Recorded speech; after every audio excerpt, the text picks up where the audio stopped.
This is the guy to Georgia Outdoors, and it is hard to believe, but it's already a month away from deer season. I'm so excited about that. I've been getting ready to crack the bow out, do a little practice, and this time of the year I'm usually focusing on getting my stands right, getting my corn placement and all, but if you watch the channel any, you know I do a lot of shooting a deer on the crop permit, and I haven't really done that this year. There's been busy. I got 2 young girls, but recently the farmer called us and said, man, can you please come? These deer are tearing me apart. And this is a field we usually are shooting 10 deer a year, and this year we've killed 1 deer over there, and that was back in like May or June. So I just had my schedule worked out where I had some time today, and me and my dad are about to load the 4-wheeler up on the trailer and go down the road and see if we can shoot a few deer this afternoon, help the farmer out, and we can put some meat in the freezer. But I'm gonna get my gun ready real quick, and we're gonna head out of here. We're just getting over here to the farm. I don't think some people realize how much work goes into these videos. I've got so much gear, I'm weighed down right now.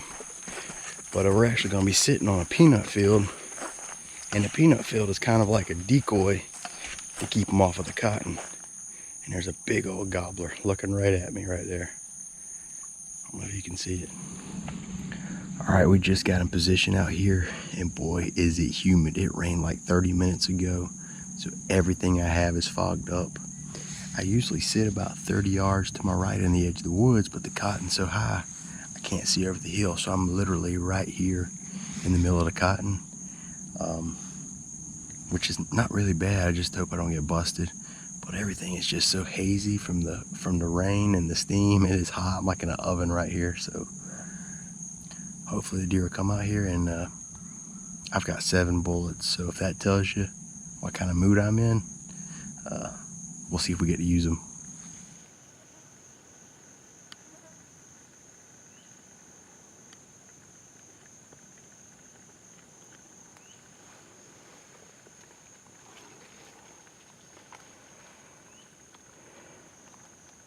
All right, I've been here for 3 minutes and I had a doe just pop out.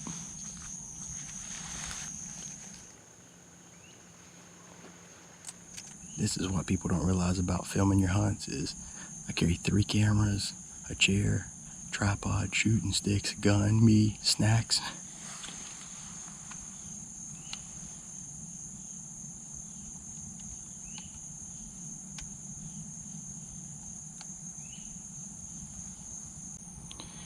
She's a long ways, but I'm gonna go ahead and, oh my goodness, there's another one looking right at me.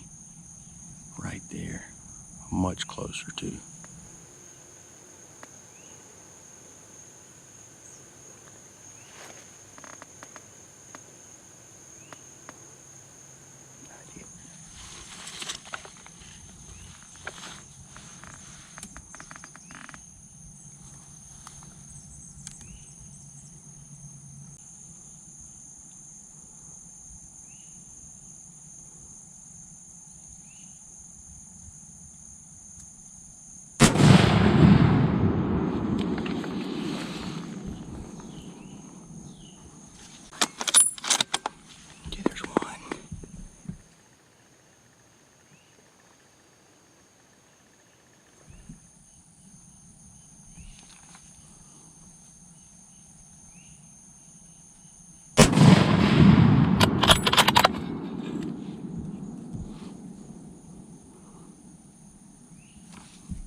Wow, I hit the first one, knocked her down. I know she's gonna be down.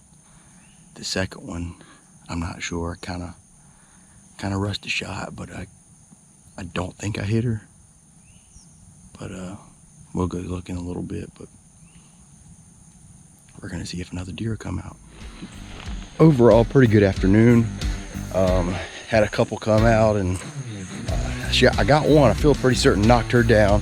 The camera kind of got bumped off right as a shot, but I seen her fall down and get into the woods, so I'm gonna go get her. 1 deer. It's not a bad afternoon, so we're not gonna wait till too long. We're gonna go ahead and get her out and get her back to the house and get her cleaned up. Found her. There we go. Excellent shot right in the shoulder. So she didn't run out of the field maybe. It's kind of hard to tell, but she didn't run maybe 30 yards out the field. Good sized doe, especially for over here in these parts. So starting to warm up. She's still good and fresh. Ain't nothing wrong with her. We're gonna get her out and get her on the four-wheeler.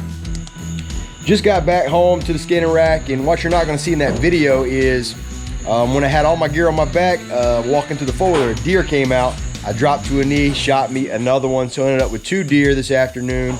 So I am soaking wet, tired, and I don't know if you really gotta love this or be really dumb to do what I do out here, but I'm somewhere probably in between. But we're gonna get these out, we're gonna clean them up, and we may even do a little cooking session. I might see if we can get Drew over here, and we're gonna do I'm thinking a deer smash burger. But in the meantime, let's get these deer cleaned. All right, we're gonna get this deer cleaned out, and once again, if you've seen any of my videos, YouTube doesn't like a lot of the blood and guts, so I'm gonna kind of skip past that, but I am gonna show you how we remove the back straps. I'm gonna do this with one hand to remove these back straps. You got this spine right here, so I run my knife just down the sides of the backbone all the way down, and the shoulders are already removed from this deer. Go across. And this one's gonna be hard to do with just one hand, but you kind of just pull down. It's kind of butchered up right there. I'm gonna put the camera down, but you pull down. No, I got it. And you pull down, work that all the way down, and remove the back strap. So there you go, you get the idea. I'm gonna get these out of there. We got our 4 back straps plus the tenderloins. We're gonna put these in the walk-in cooler tonight. Grind these babies up with bacon. Tomorrow, smash burgers on the blacktop. We are back in the meat room, and normally this is the part where Drew takes over, but he couldn't make it today, and all I gotta say to that is, Drew, priorities, my man. But we are in the meat room, like I said, and we are going to be using the back straps and tenderloins for these burgers today. Now, I know many of you are thinking, those are some of the prime cuts. You use those for steak, for the fancier eating, but today we're making these burgers top notch. So what we're gonna do is we're going to grind these up. And the first thing I need to do is remove any of this silver skin off of the back and any type of sinew that I don't wanna eat. Then I'm gonna cut them up into about 1-inch size cubes, because that's really about the size of the throat on my grinder. So to get this silver skin off, all you kind of do is kind of resembles filleting a fish. You just run your knife in right under the surface and just kind of trim it off. That wasn't the best cut there, but you get the idea. You just trim this outer layer of silver skin off, because that can be a little bit tough. You don't want to be eating much of that. You want to make sure you don't leave much of your meat under that silver skin. Okay, pretty much cleaned up. What I want to do is cut it now in half to manageable chunks, and really all I'm going to do is cut them up into about 1-inch cubes, just because that's the size of my grinder.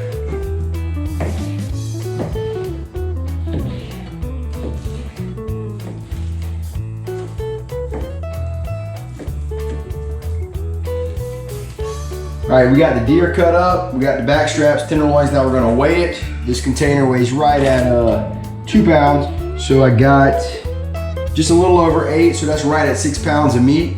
And these deer, I didn't weigh them, but I have killed enough deer to know that the bigger doe probably weighed right at 100, 105 pounds, and the smaller doe about 80, 85 pounds. So that lets you know anything. So we got about 6 pounds of meat. If my math is correct, 6 pounds of meat to do an 80-20 would be about about 1.5 pounds of fat. Now we're not gonna use beef fat. We're gonna try something a little bit different. We're gonna, hopefully this gives it a better taste. We're gonna give it 1.5 pounds of bacon. We're gonna cut this up as well and put it in the grinder. I think that's going to provide the moisture, because deer meat, extremely lean. You can't just grind it up. It's gonna be dry, it's gonna fall apart. So you gotta have some kind of fat in there to keep it moist. And instead of doing beef fat, we're gonna use old-fashioned bacon. I think 1.5 pounds will do it. So we're gonna cut this up and get it in the grinder.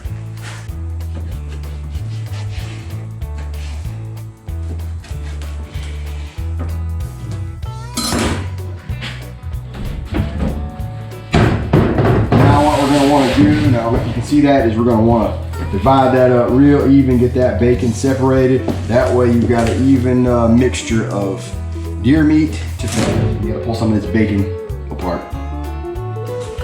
Without getting into like too much information, this is a LEM or limb grinder. We've had it for what, Dad, 7 years? At least, and we have ground hundreds of deer off of this one, and it's worked flawlessly over all these years. I believe it's about a 1.5 horsepower, maybe 200 bucks tops. It's not really expensive. and we have replaced the blades a time or two, but I'm telling you, this thing is well worth it's worth the money to invest in something like this. It's not the fastest, but I tell you, for us, it works perfect. We're just going to get it going.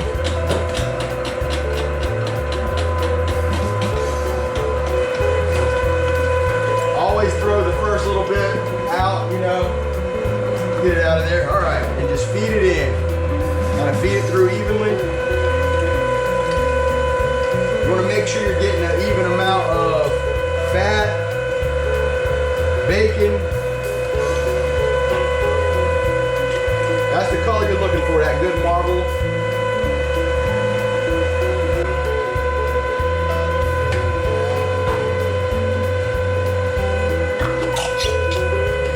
All right, this is our 1 pound of meat. We're gonna lay it down, kind of divide it evenly into 4 equal sections. Just take a little bit from there. You want them about the same size. And that's pretty close. 4 even ones, and you wanna ball them up. You don't wanna do anything to them other than ball them up just like that.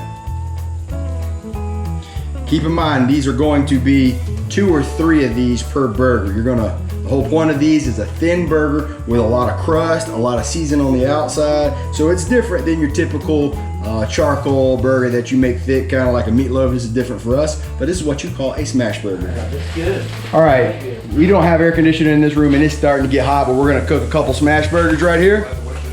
Take the burger right here, drop it right in the middle. Drop it right in the middle. As soon as you drop it down, take your spatula. And this is where the name smash burgers come from. You want to smash it good and flat, real thin.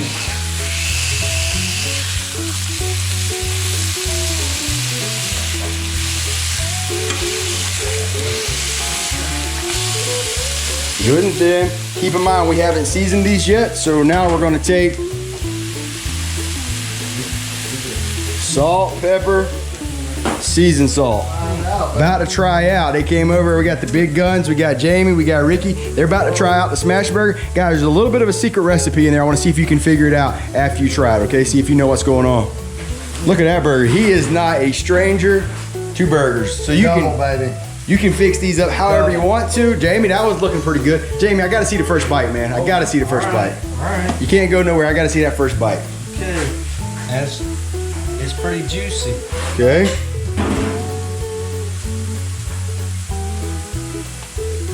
That's darn good. What you think, man? It's different than a regular old deer burger, and it's a little bit different. Ricky, go for it, man. All right, man. You're like a guy who knows his burgers.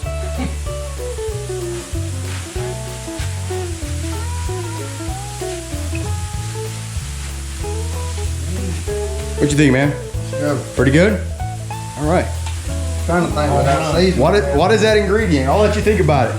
Gotta give my burgers a flip. I think you need to fix another one. I didn't get it. Another try again? All right, I had to step outside for a few minutes because it was stupid hot in there over that griddle, but it's time for the official Guide to Georgia Outdoors taste test. This is my double smash burger. I added some pickles, mayonnaise, mustard, ketchup, nothing special. So it is time for the taste test.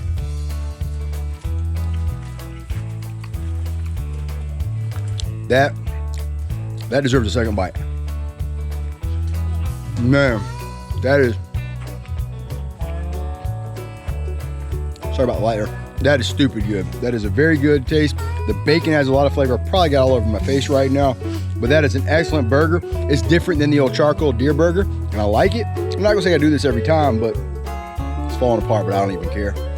But if you haven't already done so, why don't you hit that subscribe button? And if you really want to be a part of our outdoor dream hunt that we have in a few months, check out the description below and you can be a part of that. Such a good cause. But like I said, hit that subscribe button to the next video. This has been the unofficial, no doubt incomplete guide to Georgia Outdoors.